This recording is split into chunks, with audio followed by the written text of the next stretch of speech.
Ahí está, Ahora, ahí está. Dice que... Vamos a ver después dónde queda grabada. Que una carpeta especial, creo. Hoy yo tuve que dar unas charlas, Pablo, y usé Meet y tuve que grabarlas para pasar la supervisión y te mando un link a como Google Docs y te genera una carpeta también y lo guarda ahí. Sí, eso lo he visto, sí. Creo que te lo graba en el Drive directamente, en tu Drive. En este caso también nos dieron un Drive, eso sí, hay que agradecerlo. Nos dieron del CBC un Drive con bastante capacidad, así que está bueno eso. Sí, es una dirección de mail, de Gmail, por supuesto, pero con CBC y un Drive con bastante capacidad. Así que bueno, está bien. Eso estuvo bueno, no se puede negar. Pero lo que pasa es que no todo el mundo puede con el Google. En el cuatrimestre pasado había varios alumnos que me pidieron que no, y entonces, bueno, lo descarté. Pero sí he hecho en otros lugares, por supuesto, ¿no? Pero más que nada como asistente y no tanto como administrador. Así que, bueno, vamos a ver qué tal sale. Por ahora somos pocos, somos 8 nomás, y sigue grabando. Y después voy a intentar compartir pantalla también, que estuve practicando la tarde, porque es distinto al Zoom. Es bastante parecido, pero tiene su vueltita para elegir qué mostrar o qué no mostrar. Así que si es posible voy a tratar después, un poquito más adelante, de compartir pantalla. Eh, Ahora, por ejemplo, se me abrió cualquier cosa porque apreté cualquier cosa.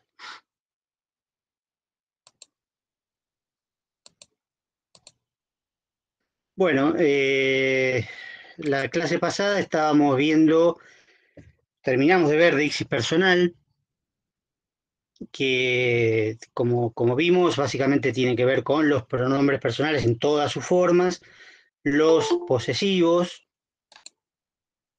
y los verbos, obviamente, ¿no? Los verbos en la desinencia contienen una referencia personal o deixis personal.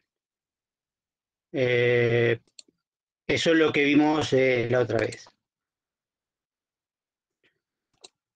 Ahora vamos a ver si podemos empezar por lo menos la primera parte de la clase con la deixis temporal y espacial, y después por ahí si podemos vemos, hola Karen, vemos algo de práctica, un poquito, y si no pasamos a apelativos y subjetivemas, que sería otro tema también que está relacionado con esto, pero por lo menos deixis seguramente vamos a ver.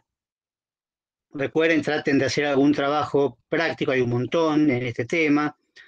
Recuerden que es un tema largo, que está, digo, el tema en el campus, ¿no? Es un tema larguísimo, es el penúltimo. El último seguramente no lo vamos a ver, que se llama Ethos. Eso seguramente no lo vamos a ver, pero todo este capítulo lo tenemos que ver completo. Así que traten de hacer, hay un montón de guía de preguntas, pero también sobre todo de textos para analizar, que no están analizados por nadie, sino que lo tienen que hacer ustedes, mandármelo para que yo se los corrija, porque el tema es que tienen que practicar la redacción. Y como les dije, hay dos que sí, efectivamente, dos textos que están analizados, que es el de la violencia en el fútbol y el mío, digamos, el de la peste extranjera, que se lo mandé además por mail. Está en el campus, pero además se lo mandé por mail para que lo tuvieran más a mano. Y ese es el que vamos a trabajar en clase, ya que estamos, eh, porque bueno, es útil, porque tiene un montón de cosas que no es fácil de encontrar, y bueno, por eso lo sigo usando, digamos, por eso lo seguimos usando en la cátedra, porque no porque lo has hecho yo, sino porque el texto en sí tiene un montón de cosas o sea, todos los temas prácticamente que tenemos que ver están ahí de manera abundante, más allá de que después en el parcial, por supuesto, no les va a tocar un texto tan largo, ¿no? Porque si no, no tendrían tiempo de hacerlo, pero si lo hacen ahora para practicar, sí tienen tiempo, les sobra tiempo, así que les aconsejo eso, que hagan textos para practicar. y lo manden para corregir por mail, porque así les puedo ir diciendo qué problema tienen, etcétera, y lo que se van a encontrar en el parcial directamente. Y no va a ser una sorpresa después cuando en el parcial no lo puedan resolver. Así que, porque, como les dije la clase pasada también, yo puedo explicarlo en voz alta, así como lo hago de manera oral, como di los ejemplos, por ejemplo, la clase pasada, de nosotros, o de ustedes, o de lo que fuera, pero si no lo ven en un texto y no lo pueden redactar, no lo van a poder hacer, porque no se trata de ni hacer dibujitos, ni marquitas, ni listas, ni explicar todo por separado, sino que tienen que hacer una redacción global, un análisis global del texto. ¿Cómo están hechos estos dos modelos? Y bueno, y para eso, si no practican, no lo van a poder hacer. Pero bueno, yo no lo voy a obligar esta vez, no voy a poner una actividad para que la hagan la mitad y la mitad no la haga, así que hagan lo que quieran, sean libres, que es lo peor quizá que le pueda pasar a una persona, ¿no? Tener la responsabilidad de ser libre. Pero el parcial no, el parcial es obligatorio. Entonces, por eso les sugiero que vayan tratando de avanzar en estos temas. Bueno, como retomando un poco el tema de enunciación que estamos viendo desde antes del parcial, en realidad lo empezamos antes del parcial, el eje del contexto de la enunciación, ¿no? De las coordenadas que constituyen el contexto de enunciación era persona, tiempo y espacio. Persona, en general ya lo vimos, aunque podríamos agregar el tema de apelativos, ¿no? Es muy fácil apelativos, en realidad lo podría explicar en 10 minutos, después lo podemos practicar. Los apelativos son básicamente palabras o conjuntos de palabras que se aplican para nombrar a las personas, nombrarlas, mencionarlas directamente. Por supuesto, podemos tener los más elementales, podrían ser algunos pronombres personales que mencionan a las personas, por supuesto, porque sirven para eso. Lo más evidente como apelativo es el nombre, ¿no? Estos nombrecitos que veo acá, ¿no? Porque no veo, salvo Gonzalo que está en la cámara, después todo lo demás no hay ninguna cara real, pero veo nombres, ¿no? Nombres y apellidos. Esos son apelativos también, o el nombre solo, o el apellido solo, el nombre más el apellido.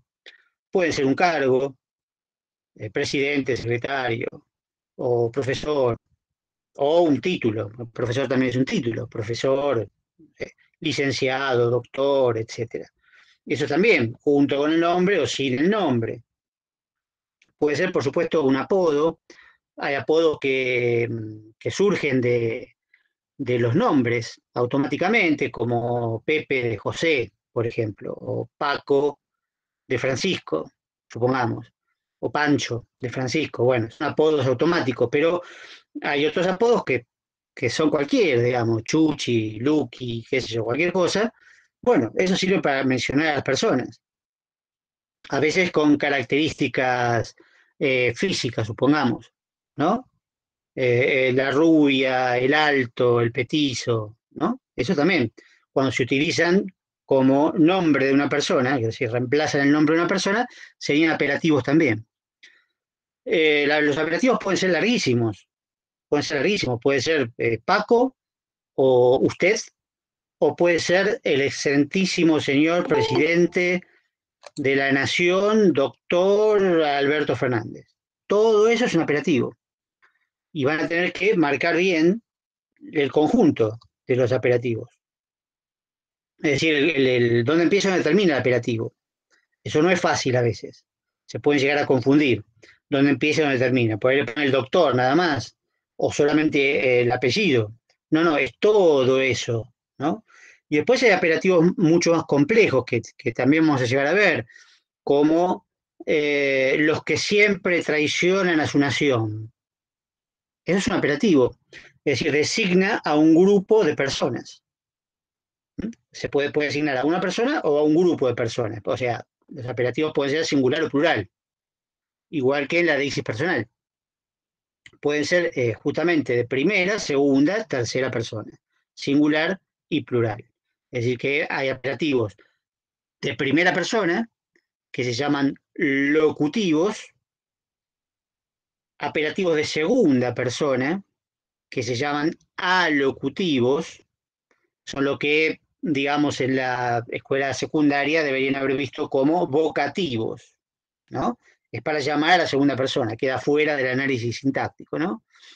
Como cuando se inicia un discurso político, por ejemplo, que se dice compatriotas, ¿no? O compañeros, o camaradas, ¿sí? Eso es un apelativo de segunda persona. Plural en este caso, ¿no? Pero es Perdón, profe, alocutivo. dijo alocutivos o Ah, alocutivos. Alocutivos, sí, sí. alocutivos o No, lo otro es una clasificación sintáctica antigua, vocativo. vocativos, eso, gracias. Una clasificación sintáctica antigua. Cuando uno hacía análisis sintáctico, ¿no? De sujeto, predicado, todo eso, el vocativo queda fuera de eso, no es ni sujeto, ni predicado, ni nada. Y los de tercera persona se llaman relocutivos, ¿no? Es decir, locutivos, alocutivos por alocutario y delocutivos por delocutario. Y justamente los de primera y segunda persona tienden a ser deícticos, porque se corresponde con la deíctica personal que vimos en la clase pasada, y los de tercera persona no son deícticos. ¿Sí? Pero este es otro tema, se puede tomar aparte, digamos, ¿sí? Hay una parte que se relaciona con la deíctica personal, por eso lo engancho. Pero hay otra parte que no tiene que ver específicamente con la deíctica, sino que importa mucho el contenido del apelativo. Es decir, ¿qué nos dice el apelativo? El apelativo tiene un contenido predicativo, tiene digamos, una información, ¿sí? Nos da una información. Si uno dice el doctor fulano de tal, bueno, nos está diciendo, por supuesto, el nombre y el apellido, pero a su vez nos está diciendo que es doctor. Y eso es una información. Si nos dice, si el apelativo es la rubia, bueno, puede ser que sea una información que efectivamente se refiera a una chica rubia, lo cual tiene un contenido informativo. Después vamos a ver cómo se proyecta la subjetividad en ese contenido informativo, que es posible que suceda. En algunos casos no, pero en otros casos sí. La cuestión es que, además de esta información que transporta el apelativo, o que puede transportar el apelativo, además de eso, también puede indicar cierta relación entre el enunciador y aquel a quien se nombra. El caso más típico, justamente por eso lo mencionaba recién, es la diferencia entre vos y usted, ¿no? Que ambos casos se trata de segunda persona del singular. Para la deíctica personal, ¿no? Por supuesto, deíctico puro o deíctico directamente, ¿no? Segunda persona del singular. Vos o usted. Hay una diferencia tradicional, por más que se vaya diluyendo un poco con el tiempo. Una cosa es tratar a alguien de vos, otra cosa es tratarlo de usted. Hay una diferencia de distancia, de familiaridad, a veces de respeto, ¿no? Y con el tiempo, por supuesto, puede cambiar, pero hay una diferencia evidente, ¿no? Entre vos y usted. Eso implica una relación del enunciador con aquel a quien se dirige, porque es la segunda persona. Si yo lo trato de vos, es una cosa, si lo trato de usted, es otra. Mantengo distinta distancia, ¿no? Con vos es mínima la distancia, con usted mantengo mayor distancia. O respeto, familiaridad, depende del contexto, por supuesto, porque hay que analizarlo en cada caso por separado. También les mencioné en la clase pasada una diferencia entre vosotros y ustedes en España, que nosotros no tenemos. Nosotros llamamos a ustedes. Ustedes siempre va a ser un apelativo alocutivo plural, ¿no? Con la variante deícticas o no deícticas según lo que vimos en la clase pasada. Pero en España, por ejemplo, vosotros es más familiar que ustedes. Ustedes es justamente plural de usted y se usa también para mantener distancia. Pero a veces se usan los españoles ustedes. En algunas regiones más que en otras. Pero vosotros es más familiar, digamos, o menos formal, menos formal. A mí me extrañó una vez en, en un avión de Iberia que veía el cartelito típico, digamos, que uno tiene delante, de abróchense los cinturones, ¿no? abróchense los cinturones, decía. Y yo digo, pero ¿cómo puede ser abróchense? No, tiene que ser abrochaos. Abrochaos los cinturones. Pero no, era abróchense en principio porque era más respetuoso, digamos, más formal que abrochaos. Eso me lo explicaron en un punto, ¿no? Pero bueno, fue hace mucho tiempo también. Pero digo, es un ejemplo, lo pueden encontrar escrito. No lo van a encontrar en cualquier texto porque tiene que ser español. Obviamente, nosotros no usamos vosotros. Sí, por ejemplo, tú, por ejemplo, pueden encontrar tú y desde ya que eso les va a dar una cierta información, porque el que usa tú no va a ser de Buenos Aires y en general probablemente no sea de Argentina, ¿no? El tú se usa en Latinoamérica o en España, ¿sí? Pero nosotros usamos vos, es lo mismo, como deixis es lo mismo, pero como apelativo cambia un poco la información que da. Tampoco es lo mismo llamar a alguien, como decía antes, por ejemplo, el excelentísimo señor presidente de la nación, doctor fulano de tal, o llamarlo al verso. Obviamente no es lo mismo, ¿sí? Estoy haciendo un chiste o una agresión o lo que fuera, o en otra época Carlitos, ¿no? Por ejemplo, un presidente que hubo. Y mucha gente decía Carlitos. Bueno, pero es el presidente, digamos. O sea, está diciendo que es tu amigo, que lo querés, que le tenés cariño, que lo estás cargando, pero no es lo mismo llamarlo el presidente de la nación que llamarlo Carlitos. Hay una diferencia, ¿sí? Sigue siendo, por supuesto, un apelativo. En este caso puede ser alocutivo, de locutivo, de repente depende cómo aparezca. Y desde ya lo que se puede analizar ahí es la diferencia, la intención que tiene el enunciador de proyectar una relación con esa otra persona a la que está nombrando. Relación imaginaria. Recuerden que el enunciador mismo es imaginario, el enunciatario es imaginario, por lo tanto la relación entre ellos, con más razón, va a ser imaginaria. Yo puedo llamar al presidente al verso, pero no se lo voy a decir directamente. ¿Sí? Si me encuentro con él directamente, no lo voy a llamar así, obviamente. Es decir, que cuando yo lo llamo al verso, estoy instalando una relación imaginaria, que es lo que podemos analizar. La relación real no la podemos analizar, ¿sí? No la podemos analizar porque no está en el texto. En el texto, en el enunciado, están las relaciones imaginarias, ¿no? El autor no Pablo, está. Sí, una pregunta. Sí, estuve viendo una carta ahí de Mempo Giardinelli en el campus que le decía admirado maestro digamos, a Vargas Llosa, correcto. digamos. ¿Eso Sí, es un apelativo o no? tal cual, sí, sí, perfecto. Un apelativo de segunda persona, además, porque se dirige a él, Está se bien. dirige a él. O sea, su enunciatario es Vargas Llosa, ¿sí? Aunque Ok. le pongamos nombre, digamos, ¿no? Pero es admirado maestro. No me acuerdo cómo es, pero está muy buena esa carta, ya que está, se la recomiendo para analizar porque está muy buena. Yo la Porque estuve está muy analizando, bien. pero es bastante compleja, digamos. La deshice 20 veces, pero bueno, qué sé yo. Sí, pero es Pero uno bien. por ahí es uno de los más fáciles, digamos, comparado con otros textos que conozco de ahí, no me acuerdo de todos, ¿no? Pero esa es muy interesante para ver cómo el enunciador construye su propia imagen, cómo construye la imagen de aquel a quien se dirige, que es Vargas Llosa, cómo lo divide en dos a ese enunciatario, ¿no? Como escritor y como político. Es muy interesante eso. Lo que pasa es que todavía no tenemos todos los elementos para analizar. Por eso por ahí nos cuesta un poquito más. Y los lectores que... Agregamos los apelativos. Agregamos Está los bien, está bien. apelativos que ya es interesante. Y faltaría agregar los subjetivemas, ¿no? Que también es muy fácil. Ahora cambié todo el orden que pensaba dar, pero bueno, esto suele pasar. No es una cuestión de memoria. Pero todo esto, por supuesto, tienen elementos en el campus como para bajar con más ejemplos, etcétera, ¿no?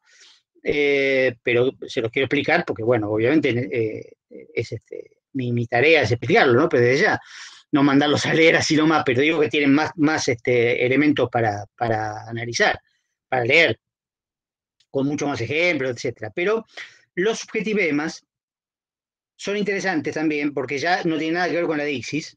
Esto no tiene que ver, los apelativos tienen una parte relacionada con la dixis, en efecto, porque pueden ser de primera, segunda o tercera persona. Por lo tanto, se relacionan con la categoría de persona. En cambio, los subjetivemas Es otro tema aparte. Los subjetivemas son palabras, pero palabras sueltas, digamos, no toda una frase como puede ser un apelativo, ¿no? Una frase de un montón de palabras. No, los subjetivemas son palabras. Puede haber dos palabras juntas, quizás, ahora vemos, pero en general son palabras sueltas. Su función es, como lo indica un poco el nombre, subjetivema, es expresar de manera ostensible, de manera notoria, de manera manifiesta, explícita, la subjetividad del enunciador. Es decir, concentra, condensa esa subjetividad que el enunciador está construyendo y proyectando sobre su enunciado, como sabemos desde Bakhtin, cuando hablamos del punto de vista, la valoración, la apreciación, los afectos, ¿no?, que se proyectan sobre el enunciado. Bueno, pero ¿dónde aparecen? ¿Dónde se ven? Ya habíamos visto algunos ejemplos, ¿no? El caso de los diminutivos, típico, ¿no? Para Bakhtin, típico, los diminutivos. Bueno, los diminutivos hay un montón de elementos subjetivos. Serán subjetivemas, con una función cariñosa, despectiva, irónica, etc. Pero en general son palabras que tienen que ver con ciertas categorías o valores, ¿no? Lo bueno, lo malo, lo lindo, lo feo, lo alto, lo bajo, lo lejos, lo cerca, lo fácil, lo difícil. ¿Sí? Estos valores, digamos, son eminentemente subjetivos porque no hay forma de cuantificarlos, no hay manera de objetivarlos. ¿Qué es bueno? ¿Qué es malo? ¿Quién lo decide? No hay manera. No hay una máquina para medir qué es bueno o qué es malo, o qué es lindo o qué es feo, sea una persona o sea una situación o una obra de arte o lo que fuera. Digo bueno o malo con todas, por supuesto, lo intermedio, ¿no? Que estaba en ese ejemplo de valor que había en Saussure, ¿no? El bien, ¿no? Que estaba con muy bien, bien menos, mal, muy mal, regular. Bueno, todo esto es inevitablemente subjetivo. Y esas palabras son subjetivemas.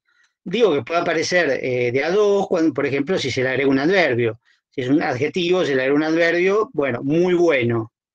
Uno puede decir que muy bueno son dos subjetivemas o un subjetivema con dos palabras, es lo mismo. No tiene importancia. Lo que no tienen que confundirse es que los subjetivemas sean muchas palabras. No. Los subjetivemas son una palabra, que puede estar modificada por un adverbio, cuantificador o lo que sea, sí, puede ser, pero bueno, no es lo típico. Entonces, todo lo que sea bueno, o como decía antes, lejos, cerca, ¿qué es lejos?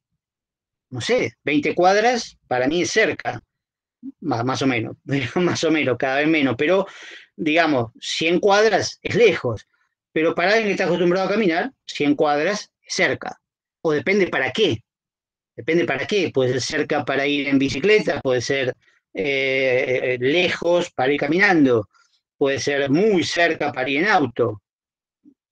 Es subjetivo, inevitablemente, y es subjetivo desde el punto de vista del enunciador, que es alto o bajo, lo mismo, ¿sí? Una persona es alta, ¿para quién? ¿No?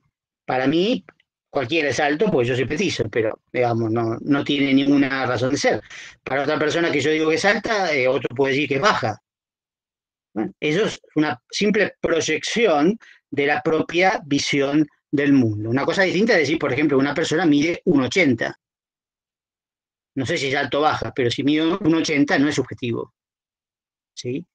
Si 100 cuadras, si yo puedo medir las 100 cuadras, de las 100 cuadras como cantidad, obviamente es objetivo, son 100 cuadras. ¿Sí? 10 kilómetros, más objetivo, digamos, se puede medir fácilmente. ¿Sí? Se puede medir fácilmente. Lo que yo decía es si es lejos o cerca. Lejos o cerca es subjetivo. Depende de quién lo enuncie y en qué condiciones lo está anunciando, en qué enunciado aparece. ¿Sí? Y eso con todo este tipo de valores, ¿no? Con lo feo, lo lindo, lo bello, qué sé yo, lo horrible, ¿sí? Todo este tipo de cosas implican subjetividad y aparecen en estas palabras.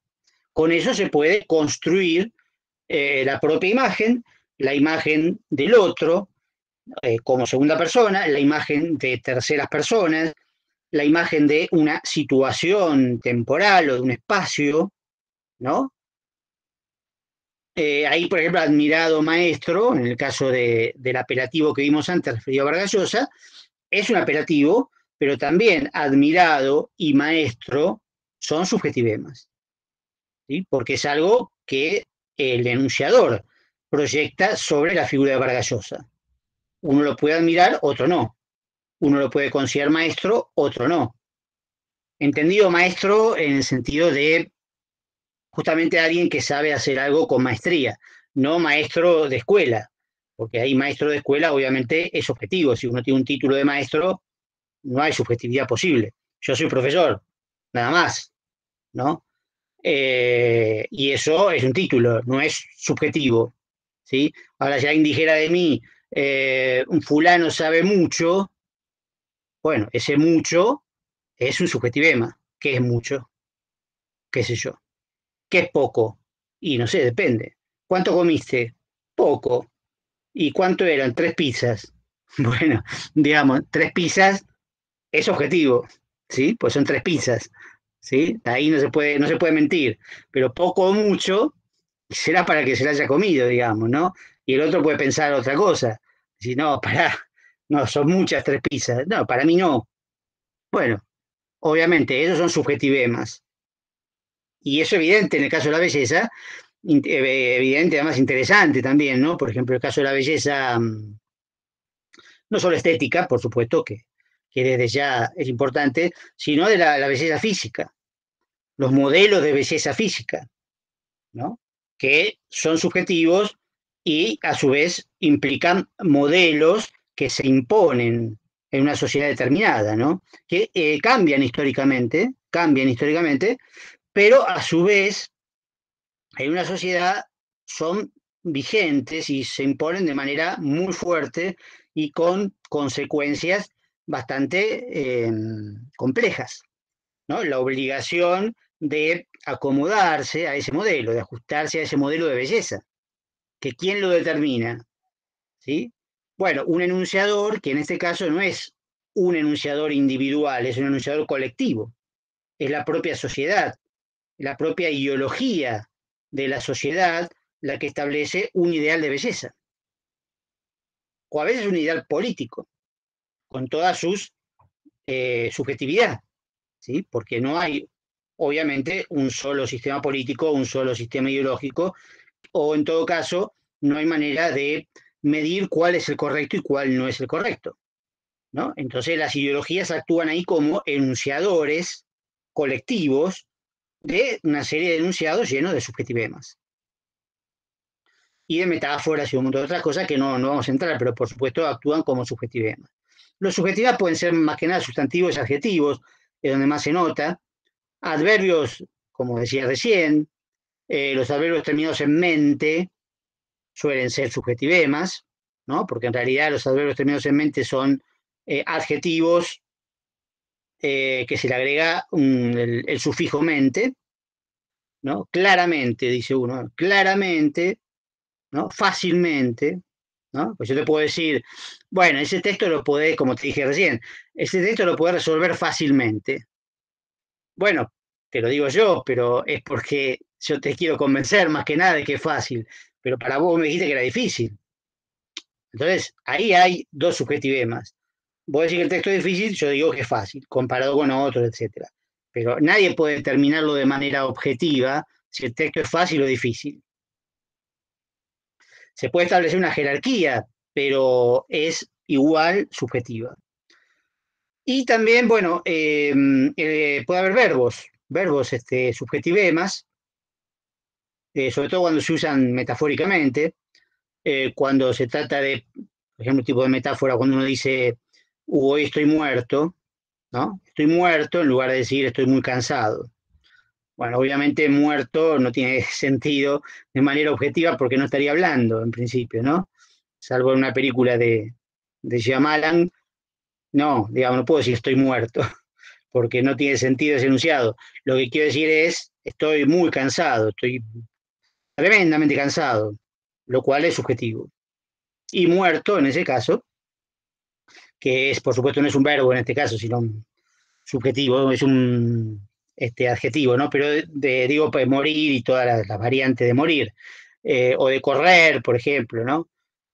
Corre para acá para decirle a alguien que venga rápido, corre, pero no va a venir corriendo, no va a venir corriendo, va a venir rápido, es una metáfora. Pero bueno, muchos verbos son subjetivos. A veces también algunos conectores, incluso conectores lógicos, como porque, en consecuencia, pero es un típico subjetivema muchas veces. En el caso de porque o por lo tanto, en una estructura lógica, en un razonamiento, no deberían ser subjetivos. Un razonamiento implica que, por supuesto, de ciertas premisas se derivan ciertas conclusiones. Entonces ahí, por lo tanto, no funciona. Es decir, todos los hombres son mortales, Sócrates es hombre, por lo tanto, Sócrates es mortal, ¿no? El silogismo básico. Ahí, por lo tanto, no es subjetivo, porque por lo tanto conecta las dos premisas con la conclusión. Perfecto. Ahora, se puede decir, por lo tanto, se puede usar en cualquier contexto, en cualquier lado, lo puedo usar como quiero, qué sé yo, puedo decir, no sé, es hincha de Boca, por lo tanto no voy a salir con él. Bueno, digamos, ahí no hay una relación de consecuencia lógica, es una subjetividad, porque es hincha de Boca, no salgo con él. La relación es subjetiva. O el pero, ¿no? Cuando se dice, que es típica esta, por supuesto, como enunciado machista típico, ¿no? Es decir, es linda, pero inteligente. Linda, pero inteligente. Ese pero, aparte, linda e inteligente, por supuesto, también son subjetivemas, pero el pero que las conecta y en realidad las opone esas dos características, obviamente es un subjetivema cargado de ideología. ¿Por qué linda e inteligente sería opuesto? ¿No? ¿Qué sentido tiene ese enunciado? En realidad no tiene ningún sentido, pero se usa. Hay otro también que es muy famoso, que es pobre pero decente, donde también se opone pobre a decente. Lo que pasa es que el significado original de esa palabra, de esa expresión, es otro, digamos, otro. Decente significaba en la colonia español o hijo de españoles blancos, básicamente. O sea, las familias decentes en la colonia eran las familias blancas. Y se podía ser pobre pero blanco, ocasionalmente. Entonces de ahí venía la clasificación. Ciertas personas, sobre todo ciertas chicas, eran pobres pero decentes. ¿Qué pasaba? El padre se había patinado la guita, digamos. Entonces, al no tener guita, no podían tener dote, no se podían casar. Las chicas que eran pobres no se podían casar. Entonces había un riesgo de que se casaran con mestizos, o se iban a un convento, digamos, ¿no? Se iban a un convento o se casaban con algún mestizo. Entonces, para evitar la mezcla de razas, generalmente los cabildos ponían la dote. Juntaban, digamos, hacían una vaquita y ponían la dote de la piba para que se pudiera casar con otro decente, con otro español. Y entonces se mantenía la pureza de la raza, ¿sí? Todo esto es un delirio, y por supuesto después se fue todo, no quiero decir dónde, después de la revolución, esto, por supuesto se perdió, más que nada porque los cabildos ya no tenían más plata, ¿no? Entonces, sí, obviamente las chicas, si se querían casar, se tenían que casar con cualquiera, digamos, sin dote, sin poner la dote. Porque un mestizo podía tener guita y no quería dote, lo que quería era entrar a una familia decente, ¿no? Entrar a una familia, pues sus hijos iban a ser de esa familia, ¿no? Bueno, esto es solamente una especie de Felipe Piñada para explicar el origen de la expresión esta pobre pero decente, que después se empezó a utilizar para los pobres de verdad, digamos, ¿no? Los pobres a los que se los considera que son, por ser pobres, son no decentes. Pero fulano es pobre pero decente, bueno, obviamente es un enunciado ideológico, donde el pero funciona como subjetivema, porque está poniendo dos cosas que no son opuestas, para nada. Bueno, esto es una visión así un poco abuelo de pájaro, después lo vamos a ver en la práctica, de apelativo y subjetivo y demás. No estaba en mis planes, quería empezar con Deixis, temporal y espacial, que es lo que nos faltaba. Voy a tratar de compartir pantalla, o sea que puede pasar cualquier cosa, porque tengo un esquema bastante lindo. Vamos a ver si lo pueden llegar a ver.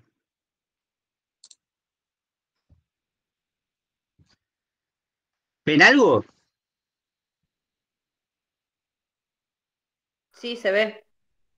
Ah, se ve buenísimo. Sí, porque Se yo ve, no veo sí. las caras, es distinto al Zoom, yo no puedo ver las caras ni la mía. Bueno, pero más o menos lo tienen, está bien. Yo igual después esto como queda grabado lo pueden ver.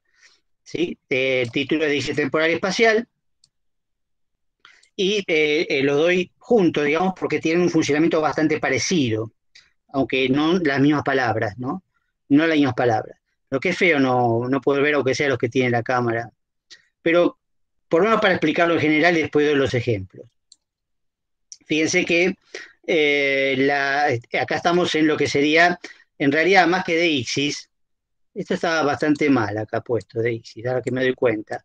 Tendría que poner referencia. Referencia temporal espacial, porque como vemos, más acá con la famosa D roja, lo único deíctico es esto, ¿no? La referencia temporal contextual es deíctica, la referencia espacial contextual es deíctica. Deíctica y contextual es sinónimo. Deíctica y contextual es sinónimo. Se puede decir de dos maneras. Usamos la palabra deíctica porque es lo que venimos viendo. Pero ¿qué significa contextual? Bueno, acá está el dibujito en rojo, ¿no? Que es volver al antiguo dibujito también que habíamos hecho la otra vez, ¿no? Con el enunciado y con una marca, que es la huella, la deixis, la palabra, que apunta hacia el contexto, apunta hacia la enunciación.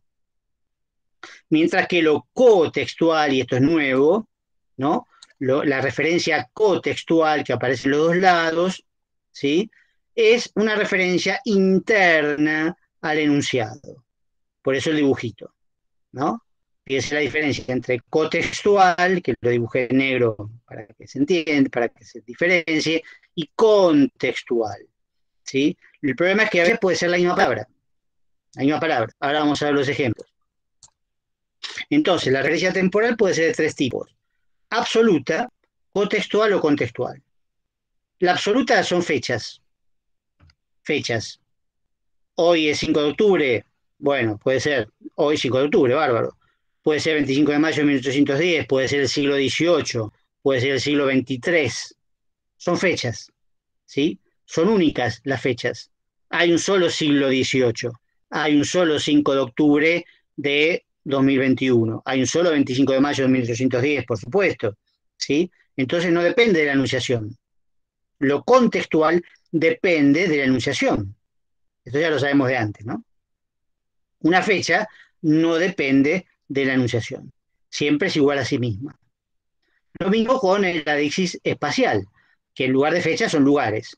Yo digo Córdoba, Buenos Aires, Argentina, Europa, China, el universo, por decir así, la Vía Láctea, son lugares absolutos, ¿sí? Que no varían según el lugar donde yo esté. Nunca van a variar. Siempre está en el mismo lugar. Más allá de, por supuesto, hay un cierto desplazamiento, ¿no? En la Vía Láctea y también en algunos lugares que tienen terremotos, esas cosas también se desplazan un poquito. Pero quiere decir que siempre son el mismo lugar hasta que desaparecen del todo, ¿no? Córdoba es siempre Córdoba, Buenos Aires siempre Buenos Aires. Esté donde esté yo, no importa. Por eso no es deítico, porque no depende de dónde esté yo o de cuándo hable yo, ¿sí? Siempre es cuestión de hablar. Recuerden que la enunciación es egocéntrica, ¿no? Yo hablo ahora y aquí, ¿sí? Pero no hablo en un lugar especial o en una fecha especial, ¿sí? Porque en ese caso no depende de mí. La fecha es absoluta. Y lo contextual es interno al enunciado, ¿sí? Ahora vamos a ver algunos algunos ejemplos. Pero dejo de compartir a ver cómo, a ver si nos retomamos, a ver si podemos retomar.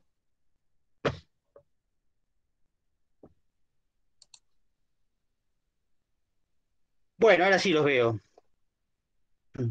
Esto tendría que ser ya sería el primer corte abrupto en Zoom.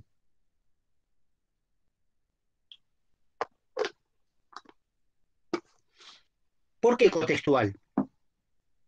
Fíjese un enunciado como este.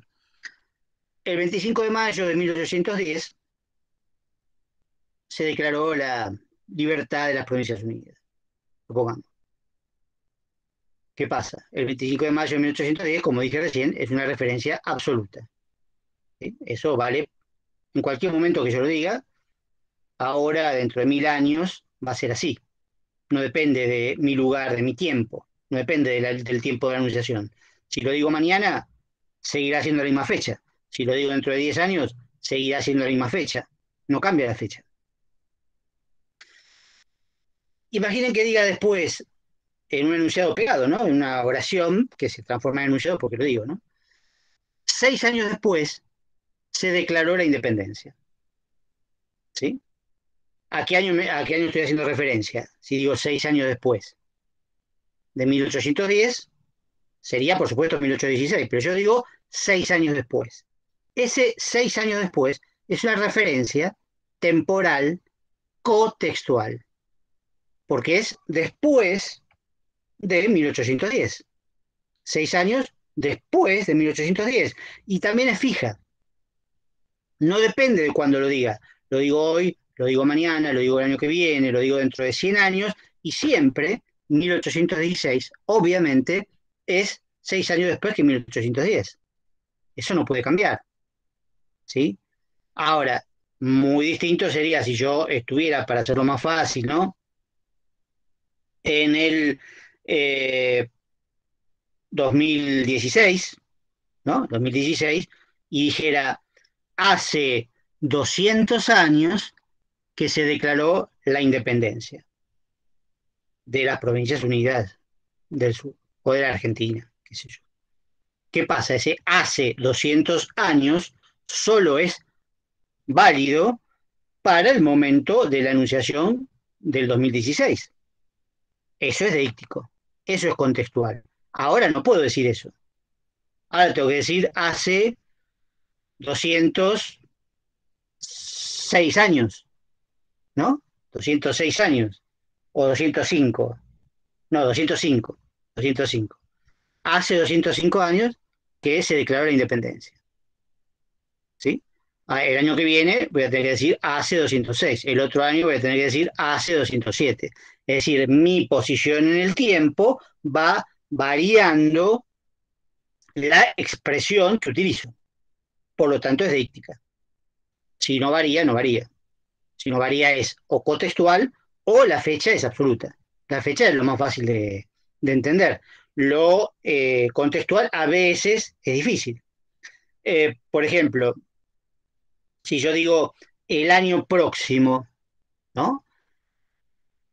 El año próximo las clases serán presenciales. Bueno, ¿qué pasa con el año próximo? ¿A qué año me estoy refiriendo? Obviamente al 2022, ¿no? Ahora, si yo estuviera en el 2022, ¿sí? Bueno, no puedo decir el año próximo refiriéndome al 2022. Tengo que decir este año, ¿sí? El año próximo se convierte en el 2023. Y así, en la medida en que mi punto en el tiempo se va moviendo. Como ya hemos visto, el tiempo se define por mi situación en él. Acá agregamos también que se define por fechas absolutas y por referencias contextuales también, que no son deísticas, también. Pero cuando utilizo una expresión deística, depende de mi posición. Y si no, no es deística. El año próximo, a veces se dice el año siguiente. El año siguiente, en realidad, sería una expresión típicamente cotextual. Debería utilizarse como cotextual, pero a veces se usa como el año siguiente. Hay gente que dice, el año siguiente me voy de vacaciones. No está del todo bien, pero se puede utilizar de manera deíctica, como 2022, justamente, ¿no? En lugar del año próximo. En realidad, el año siguiente sería, supongamos, en 1810 se declaró la libertad de las Provincias Unidas. El año siguiente, ¿sí? Todavía hubo un desfile con la bandera de Fernando VII. ¿Sí? ¿A qué año me estoy refiriendo? A 1811. ¿Sí? El año siguiente a 1810. Es decir, que no depende de mi situación, no es deíctica, es contextual. Ahí es difícil que aparezca el año próximo, es raro, es bastante raro, pero a veces se mezclan. A veces se mezclan y se utilizan de una manera o de otra. Lo que importa es cómo se utilizan. Si se utiliza de manera deíctica o de manera contextual. Eso hay que analizarlo cada caso. ¿Sí? Pasa con la palabra después, ¿no? Si yo digo, bueno, después vamos a hacer un poco de práctica, ese después es deíctico. Obviamente, es después de ahora, después de este momento, ¿sí? Pero en un relato aparece mucho la palabra después. ¿No? Dice, Juan y fulano se fueron no, se fueron al río, no. Pero bueno, Juan y fulano hicieron tal cosa, después volvieron. Ese después no es deíctico, es después de lo que hicieron antes, que está mencionado antes, y por lo tanto es contextual. ¿Sí? Pero no tiene nada que ver con la posición del enunciador, o del narrador en este caso. No es después de lo que el narrador está diciendo. En este ejemplo, el narrador también puede narrar en presente y utilizar el después de manera díctica. Puede pasar. Por eso hay que analizarlo en cada caso, hay que dominarlo, dominar la diferencia entre lo deíctico y lo no deíctico. Todas son referencias temporales, pero algunas no son deícticas y otras sí lo son. En el caso espacial pasa lo mismo, y ya más o menos había marcado esta diferencia, había dado estos ejemplos parecidos. Digo, los lugares, por supuesto, yo puedo decir, en Córdoba pasa tal cosa, en Buenos Aires pasa tal otra. Son lugares, referencias espaciales absolutas, no deísticas. ¿Cómo sería contextual? Bueno, muchas veces pasa con los demostrativos, que son, repito, ejemplos que ya he dado otras veces. Yo puedo decir, y se ve mejor en un aula, como les expliqué, ¿no? En un aula en particular, yo digo, este alumno, ¿no? Que es el que está más cerca de mí, no conozco el nombre, por ahí, en lugar de llamarlo por el nombre, digo, este alumno. Este solo queda feo, este alumno, o esta alumna, ¿no? Porque es la que está más cerca, ¿sí? Eso es deíctico. Si yo me desplazo hacia el final del aula, ¿no? Un aula más o menos grande, bueno, este alumno es otro, porque va a ser el que esté más cerca de mí en ese momento.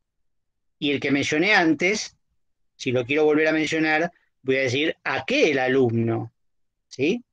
Es como que estoy justamente utilizando el índice, digamos, para ejemplificar esto de manera visual. Este alumno, aquel alumno, ¿sí? Pero eso depende de mi posición, ¿sí? Como si dijera, por ejemplo, creo que ese ejemplo también se lo di, mi biblioteca está atrás. ¿Atrás de qué? Atrás de mí. Sí, por supuesto, pero ¿por qué? Porque yo le estoy dando la espalda, pero si me doy vuelta, queda adelante, ya no es atrás, ¿sí? Entonces es deíctica. En cambio, si dijera, la locomotora va delante de los vagones, eso no es deíctico, eso es contextual, la locomotora siempre está delante de los vagones, ¿sí? Lo mismo pasa con arriba, abajo, a la derecha, a la izquierda y todas las referencias espaciales que a uno se le ocurran que pueden funcionar de manera contextual o de manera contextual, o sea, deíctica. En el caso anterior, por ejemplo, yo puedo decir, Juan y Pedro rindieron el examen, este aprobó, o este alumno aprobó. Fíjese que la expresión es la misma, este alumno. Pero ¿quién es este alumno? Es Pedro, el que está más cerca de lo que mencioné. Eso es contextual. No importa dónde yo esté parado, yo puedo estar parado adelante del aula o atrás del aula, y siempre este alumno va a ser Pedro, porque es una referencia cotextual interna al enunciado, ¿sí? Y aquel alumno va a ser Juan, el que mencioné al principio, Juan y Pedro, ¿sí? Juan está más lejos, Pedro está más cerca, pero cerca de otra mención dentro del enunciado que es cotextual, ¿sí? En cambio, en el otro caso no, porque sí depende de mi lugar concreto, físico, en el cual estoy parado. Si me desplazo todo el sistema de referencias. Así como en el tiempo también desplazo todo el sistema de referencias a medida que pasa el tiempo. En este caso no lo hago voluntariamente, el tiempo pasa. Inevitablemente el tiempo pasa, por lo tanto se van desplazando todo el sistema de referencias. Lo que antes era ayer se convierte en antes de ayer, después se convertirá en hace 3 días, después en hace 4 días, después en hace 5 días, técnicos, ¿sí? Pero si menciono la fecha, por supuesto no. La fecha es absoluta, ¿sí? Fíjense que el último mail que les mandé, un poco en chiste, le mandé una serie de marcas, que no sé si la habrán podido ver en negrita, donde están justamente las marcas deícticas, donde están, digamos, y que está marcando cada una de las cosas. Porque ahora lo que tenemos que ver, aparte de este esquema general, digamos, que mostré recién en la pantalla, lo que tenemos que ver son el tipo de palabras, donde va a aparecer la deixis temporal y la deixis espacial. Ahí sí hay una diferencia un poquito mayor en castellano. Porque, bueno, es bastante evidente. Lo que utilicé hasta ahora como ejemplos de deixis temporal es básicamente adverbios de tiempo o expresiones temporales en general, ¿no? Que funcionan sintácticamente como complementos circunstanciales de tiempo, ¿no? Hace 2 días, hoy, ayer, el año que viene, la semana próxima, son todas expresiones o locuciones adverbiales de tiempo que aparecen en los textos habitualmente. Pero también en castellano, por supuesto, hay un tipo de palabra muy importante que contiene tiempo. Ya lo saben cuál es. Pregunto.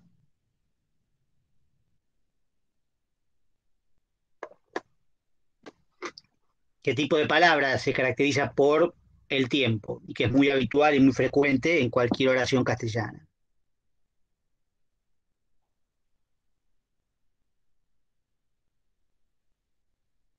¿Hay alguien aparte de Osvaldo ahí? Por ahí se fueron todos a tomar algo. Todavía no empezó Bake Off. Faltan 45 minutos, paren. Yo largo para ir a ver Bake Off, pero es temprano. Por ahí fueron a ver la del 13, la de la Villa. O, no sé, qué sé yo, Doctor Milagro, pero Doctor Milagro creo que está de las 3 de la tarde, ¿no? No sé, una cosa así. Doctor Milagro está todo el día.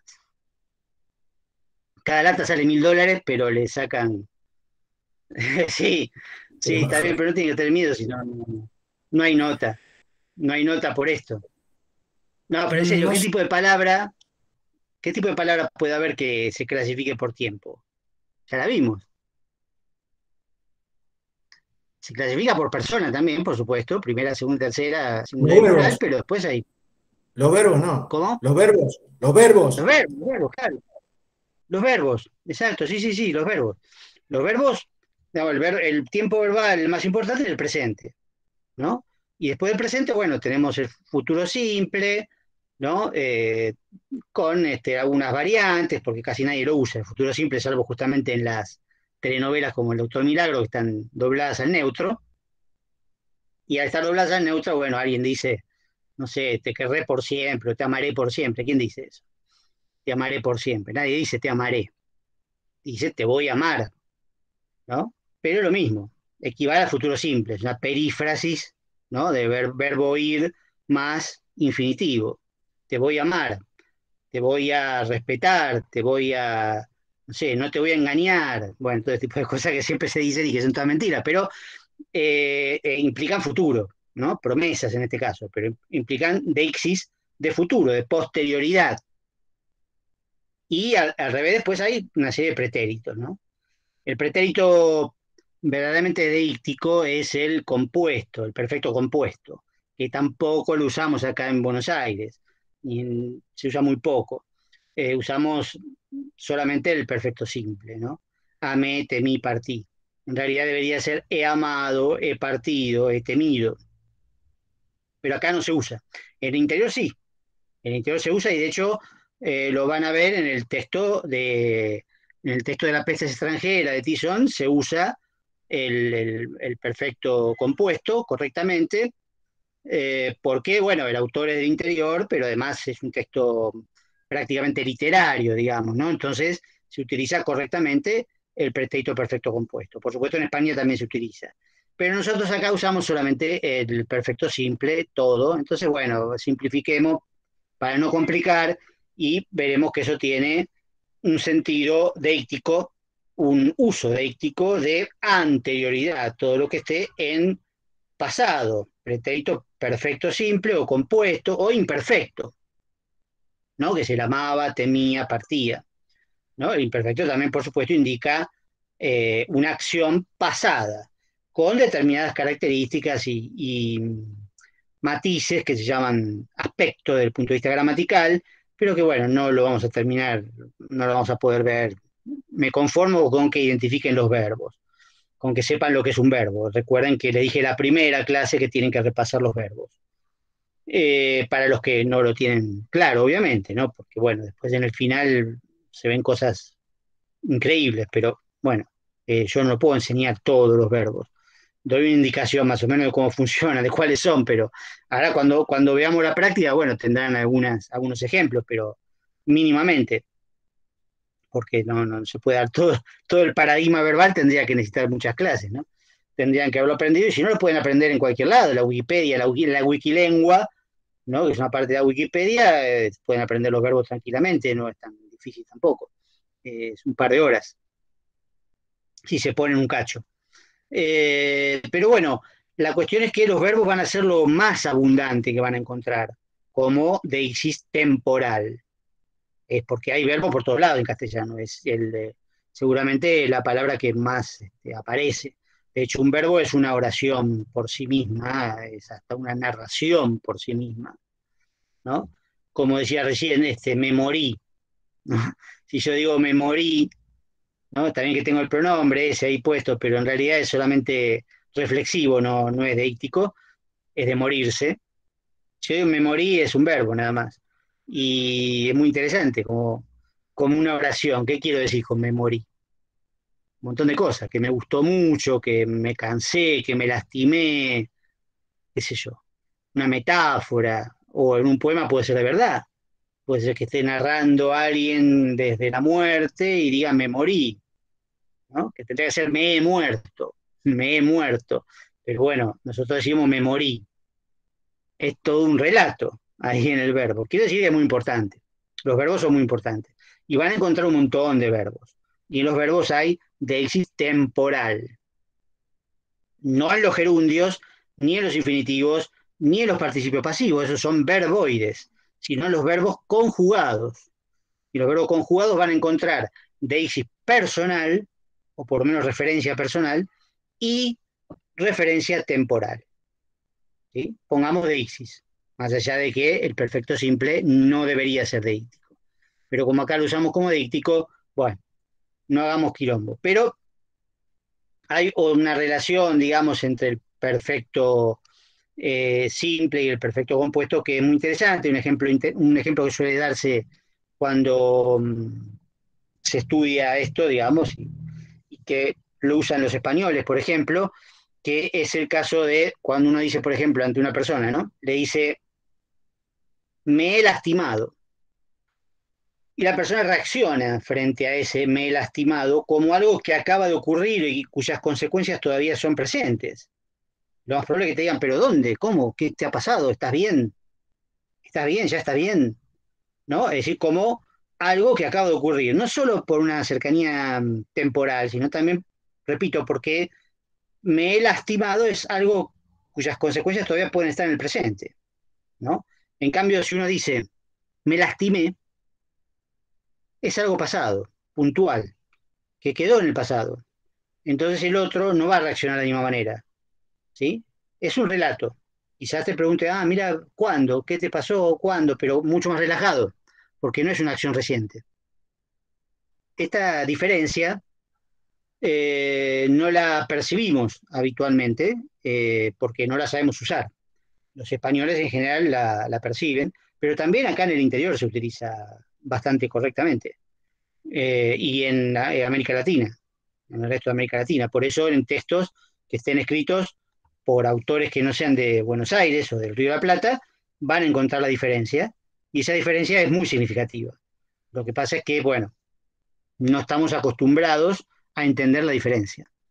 Parece que cada uno eligiera un pretérito en lugar de otro, pero no, tienen sentidos totalmente distintos. Pero bueno, no importa, la cuestión es que aparece en los verbos la referencia o deixis temporal y la tienen que analizar, ¿no? La que es de simultaneidad con el presente, que será el tiempo presente, por supuesto, las que corresponden al futuro, posterioridad, y las que corresponden al pasado o anterioridad. Todo eso lo tienen que saber analizar. Después, bueno, en el caso de la deixis espacial que hemos visto, o la referencia espacial en general, mencioné los ejemplos básicos de los demostrativos. Los demostrativos, o sea, los adverbios de lugar como aquí y ahí, o los demostrativos ese, aquel, que aparecen, en general aparecen muy poco en los textos, no aparecen demasiado. Eh, y expresiones, por supuesto, en este lugar, en aquel lugar, no sé, expresiones de ese tipo.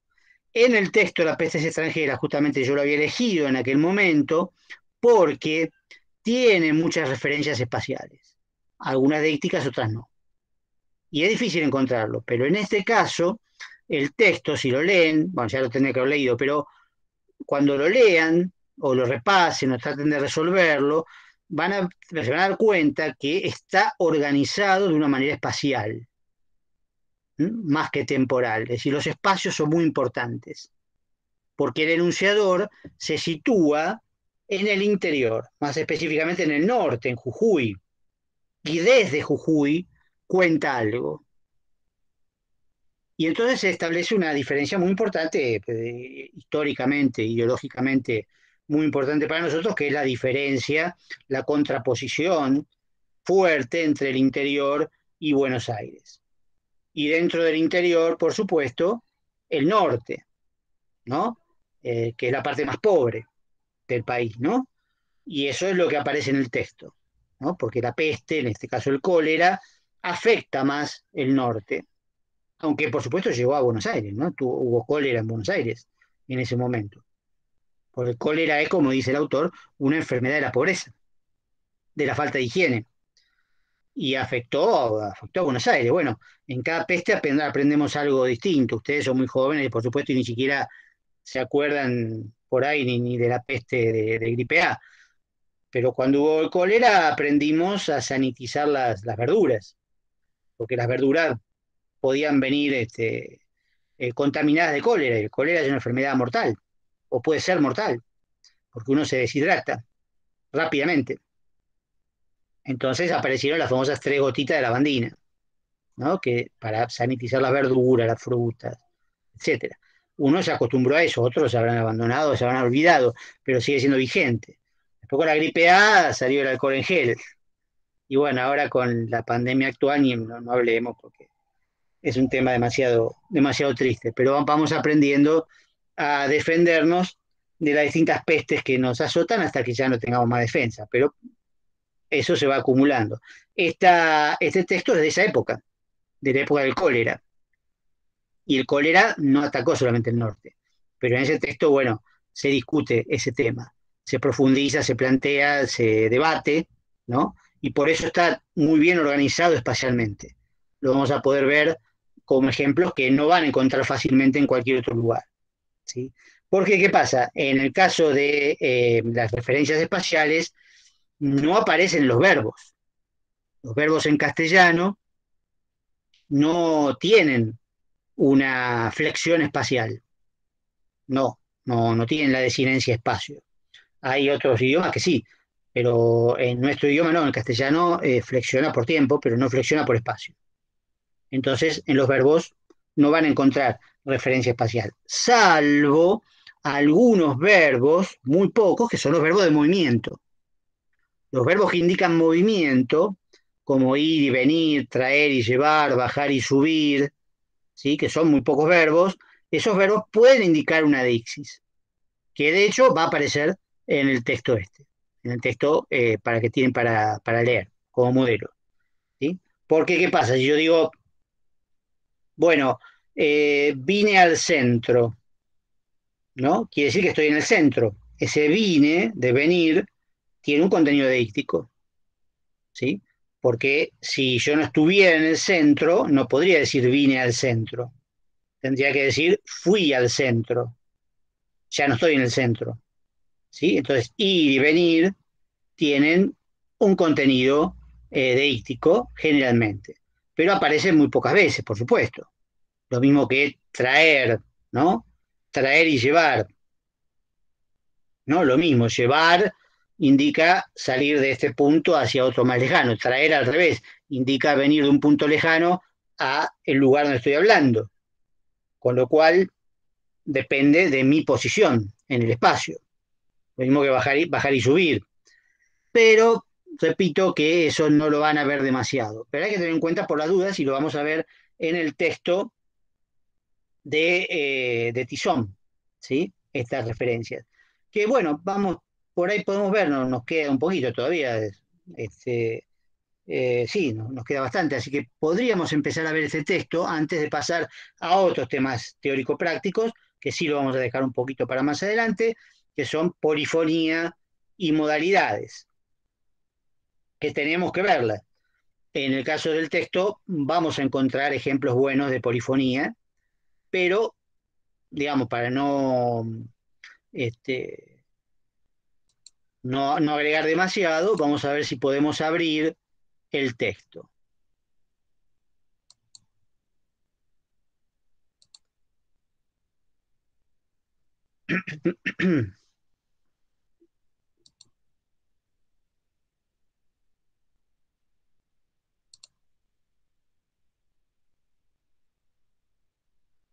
Ahí los estoy viendo.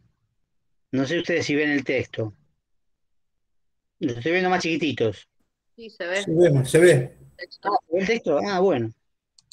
Pero no sé si lo voy a poder bajar.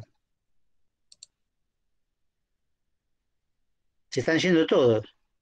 Se ve que sí, en efecto, se van a ver Doctor Milagro. No, pero me parece que no lo puedo bajar. Qué lástima. Vamos a empezar de vuelta. Una ventana. Ahí está el texto. Total, mi cara tampoco es como para ver. Con alegría, ¿no? Acá me puedo mover. Me escuchan igual, ¿no? Sí. Solamente Sí, se los presento. Bárbaro. Se los presento, ¿no? Por ahí ya uno lo vieron. Dice claramente modelo de análisis, redacción, temas de enunciación. Acá está el texto de recuadrado, ¿no? Está transcripto tal cual, porque no tengo la fecha exacta, tomado el diario Clarín, principio de la década del 90, nunca tuve la fecha, la tuve alguna vez, pero después lo perdí y lo recuperé, y les muestro solamente lo que consiste, digamos, análisis del sistema enunciativo del texto de la peste extranjera. Acá está deixis personal y apelativo juntos, ¿sí? Se pueden separar tranquilamente, ¿no? Ahí tienen la forma en cómo se puede citar, esto lo pueden leer, por supuesto, no lo tienen que leer acá. Deixis espacial, ¿sí? 3 deixis temporal, y 4 subjetivismas y campos semánticos. Después vamos a ver, pero se entiende fácil. Y después algunas recomendaciones al final. Pablo, ¿en el examen hay que organizarlo así? ¿Hay que organizarlo de esa manera o no se puede mezclar temporalidad con espacialidad? Es una muy buena pregunta, muy buena pregunta. Nunca mezclar. jamás mezclar. Ahora, más todavía, mi pregunta en el parcial va a ser específica, no va a ser analizar todo lo que haya, porque ahí tampoco podrían llegar, tampoco alcanzaría, y tampoco puedo encontrar un texto que tenga todo.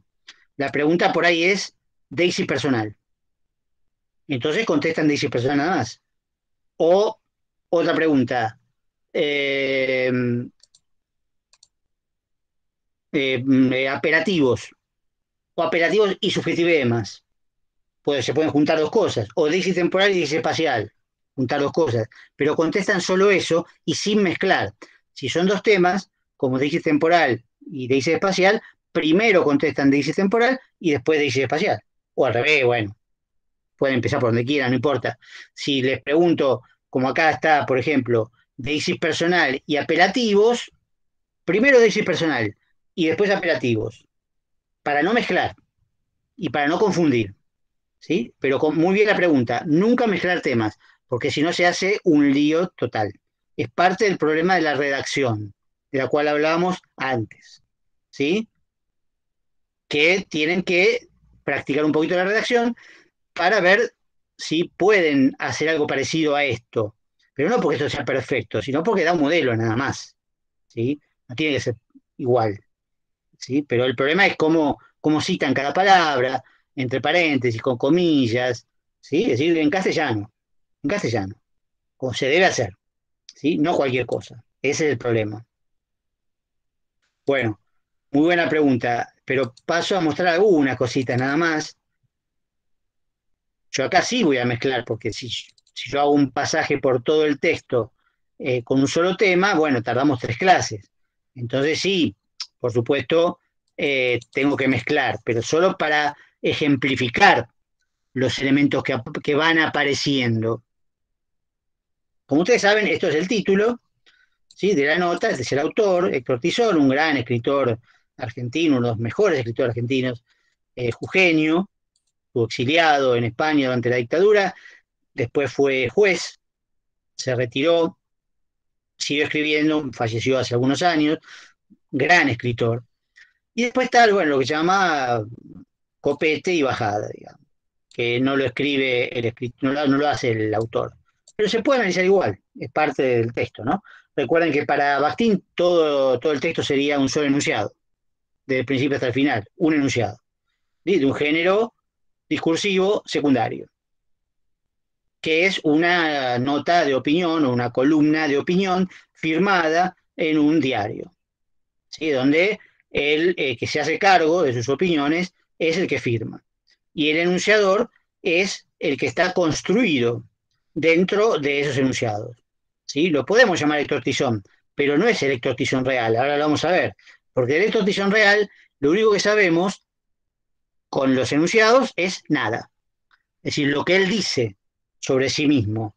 Pero todo esto que yo les dije, que es un escritor, un gran escritor, exiliado, que fue juez, etcétera, todo eso se lo digo yo, pero no está en el texto, ¿sí?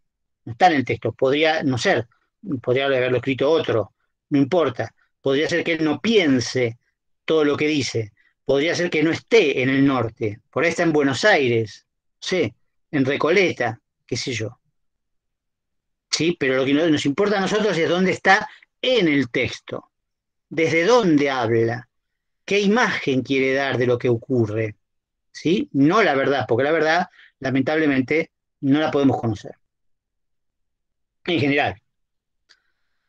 Pero fíjense que acá, bueno, desde principios de año, ¿sí? Tenemos, yo lo voy a marcar de todas maneras, pero claro, les va a quedar un montón de marcas que no tienen sentido, ¿sí? Es lo que no tienen que hacer justamente, ¿sí? Pero yo para que simplemente les queden marcadas acá en la grabación.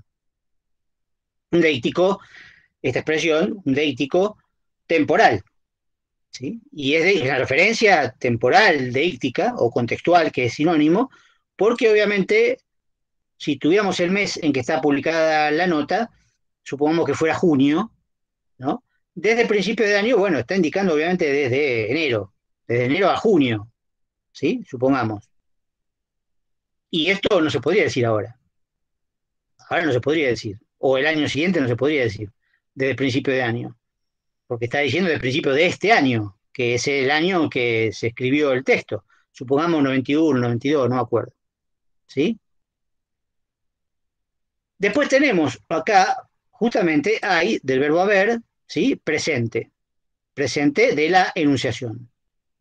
¿Sí? Es un verbo que está en presente y por lo tanto es simultáneo. ¿Sí? Casi. Ahí vamos a tener algo interesante, un subjetivema. ¿Por qué? ¿Qué es casi?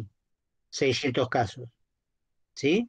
Nos aproxima a 600 casos, pero no son 600 casos.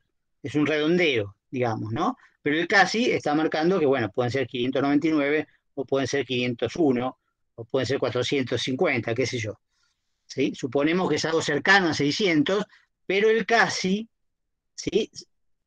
No importa acá mucho, de todas maneras, no digo que sea súper importante, pero bueno, imagínense que yo les preguntara, ¿terminaron el parcial? Y ustedes me contestan, sí, casi lo terminamos, ¿sí? Y contestaron una pregunta, nada más de 10. Puede pasar, pero es un subjetiveo obvio, ¿no? Porque casi no es para mí, casi, una pregunta de 10 no es casi, sería 9 de 10, por ahí. Ahí sí sería casi, 8, pero una, ¿no? O lo hice casi bien, me puede decir alguno. Por ahí le cuentan a algún familiar, ¿no? Al novio, a la novia, le dice, me fue casi bien. ¿Cuánto te sacaste? Y 4. Bueno, está bien. ¿Sí? Pero ¿qué es casi? ¿No? ¿Se entiende? Bueno, 600 casos de cólera registrados en Jujuy. ¿Sí? Y ahí tenemos una referencia espacial absoluta. Es un lugar. Siempre está en el mismo lugar. No importa dónde esté el enunciador. Jujuy está en el mismo lugar de siempre. El enunciador puede estar en Jujuy, puede estar en Buenos Aires, puede estar en la China, o puede estar en Alfa Centauro, y siempre va a decir Jujuy, va a decir en Jujuy, porque los casos de cólera fueron en Jujuy. Es una referencia absoluta, no deística. Podemos seguir con el copete, o la bajada, como dije antes, la bajada, creo que es bajada. No importa mucho. Va, a mí no me importa. ¿Qué pasa? Muchos. Típico subjetivema. ¿Qué es muchos? ¿Sí? ¿Qué es muchos? ¿No? No sabemos qué es muchos. Muchos pueden ser 300, pueden ser 400, pueden ser 1000, pueden ser 100.000, pueden ser 3. Muchos es lo que cree que es muchos el enunciador. ¿Sí? Que como vemos acá no es el autor de la nota porque justamente lo llaman el autor de la nota. Es un apelativo. ¿Sí? Si quieren, acá Héctor Tizón también es un apelativo. ¿Sí? De primera persona porque se supone que es el autor, ¿no? Con el nombre. Creo que se llamaba así, efectivamente, pero no estoy seguro de que no se llamara de otra manera. En cambio, el autor de esta nota es un apelativo delocutivo singular, no deístico. Y lo que tenemos acá sí es esta, que yo no lo puedo marcar más, lo desmarco, o si quieren lo marco con otro colorcito, pero no hagan eso, ¿sí?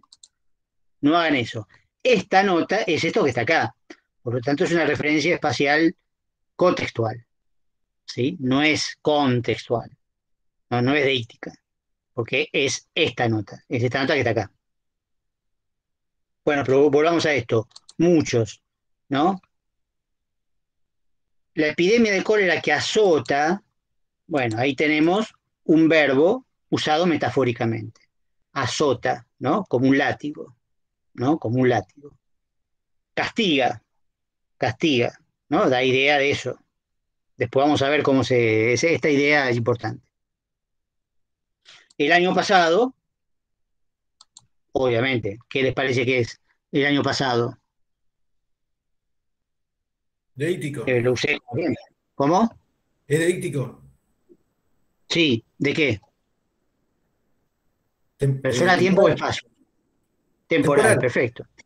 Temporal, temporal. De anterioridad. ¿No? Perfecto. En cambio, otra vez, el noroeste argentino, ¿sí? ¿Es Noroeste espacial? argentino, bueno, noroeste argentino, sí, escucho. Espacial. Es espacial, pero ¿de qué tipo? ¿Es deítico o no? Sí, ¿Por qué? porque es el norte argentino. Y Porque involucra entonces, mucho territorio, bueno, no se sabe bien dónde es, qué Pero parte es del siempre el mismo noroeste. espacio. no, en realidad se sabe perfectamente, pero además de saberse, es un lugar fijo, Sí, Ah, ¿sí? claro. Es un lugar fijo, que no depende de dónde está el autor, siempre el siempre va a decir mismo. el noroeste argentino, ¿sí? Supongamos que el autor está escribiendo en China, ¿qué va a decir? El noroeste argentino. Es lo mismo que Jujuy, ¿sí? Solo que Jujuy es una provincia, está con mayúscula, etcétera. Está bien lo que dicen ustedes, que bueno, es un lugar quizás, una región que no está del todo determinada en sus límites geográficos, aunque sí lo está, porque las regiones están delimitadas, pero la cuestión importante acá es que es un lugar fijo, por lo tanto es una referencia espacial absoluta, ¿sí? Bueno, llega otra vez temporal, presente, llega en la actualidad, en ese momento. Si yo lo tuviera que escribir ahora, esta nota tendría que decir llegó, hace mucho esto, ¿sí? Lo mismo que azotó, azotó en el 90, los 90, hace mucho, ¿sí? Yo ya era viejo, digamos, pero igual azotó, ¿sí? Eso es evidente. Es, otra vez, el presente, producto local, resultado inevitable. Bueno, acá esto es interesante y vamos a cortar acá porque, bueno, ya nos pasamos un poco de lo que da mi garganta, pero esto inevitable es un subjetivema sumamente importante, porque, ojo, todavía no empezó a hablar el autor, o sea, el enunciador que nosotros queremos analizar. Es una interpretación que le hace el editor. Pero de todas maneras, ese inevitable, ¿sí? Como, como palabra, como concepto, es muy interesante. Y como subjetivema, por supuesto, porque ¿qué es evitable? ¿Y qué es inevitable? ¿Sí? Uno diría, bueno, la muerte es inevitable, probablemente. Quizás es lo único inevitable, lo único seguro. Ahora, todo lo demás, bueno, veremos. En este caso particular, lo que vamos a tener justamente, les adelanto, solamente para que continuamos en la próxima, que justamente se va a discutir eso. Esa enfermedad, el cólera, ¿sí? Que supuestamente viene de otros países, que, bueno, los pobres se mueren resignados a su destino, ¿no? Todo esto está en el texto, ¿sí? Pero ¿qué pasa? ¿El cólera, una enfermedad, es inevitable o es evitable? ¿Sí? Obviamente es un subjetivema, depende de quién lo diga. Depende de quién lo diga. Un enunciador puede pensar que es evitable, otro enunciador puede pensar que es inevitable, ¿no? Y eso es una de las discusiones que se va a dar dentro del texto. Entonces, esto es un subjetivema de los más importantes, ¿sí? Que aparecen en el texto. Después, bueno, vamos a ver otros también que aparece por ahí, la desprotección, ¿no? La desprotección. Vamos a ver también la pobreza, vamos a ver cómo se maneja el tema de la pobreza, la miseria, eh, y bueno, todo ese tipo de cosas como aparecen en tantos subjetivemas y cómo se coloca el enunciador frente a esta realidad tan compleja.